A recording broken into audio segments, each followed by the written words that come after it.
Hello friends, today we are going to talk about a powerful idea that can help you solve even the toughest problems. It's called the possibility thinking game.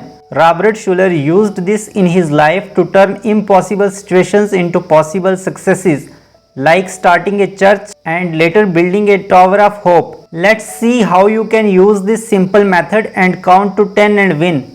Back in 1955, Robert Schuller was moving from Chicago to California with his family.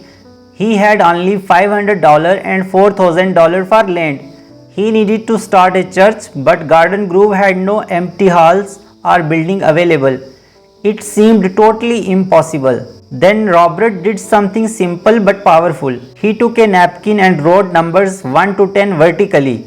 Then he listed 10 possible ways to find a place. Suddenly, what seemed impossible now felt possible.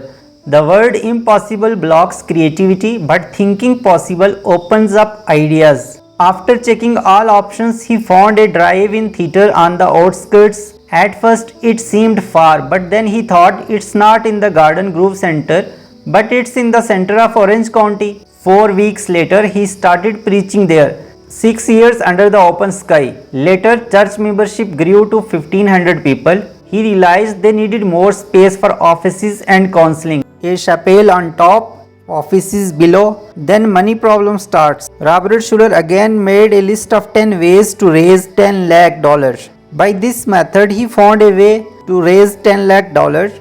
After some time, a family pledged $10 lakh to Robert Schuller. After some time, one family pledged $10 lakh to Robert Schuller for building of Tower of Hope. This way, Robert Schuller built the Tower of Hope. The lesson is simple: break impossible goals into smaller, manageable steps. Count to 10, then start.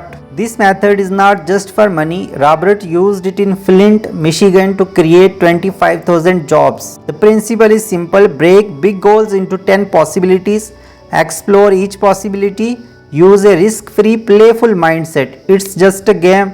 This approach unlocks creativity and turns obstacles into opportunities. The possibility thinking game works because of 3 key attitudes. Risk-taking, because there is no fear of failure. Thinking bigger, freedom to quit. And the word possible itself sparks creativity, bringing buried ideas to life. You can play this game too. Take a piece of paper, write 1 to 10 list possibilities and start acting on them. Friends, remember the count to 10 and win technique can make any problem manageable and solvable. Are you ready to turn your impossible problems into possible solutions? Take one small step, play the game and move towards victory. If you found this video useful, like it, share it and subscribe to the channel. Until next time, think possible, stay positive and keep winning.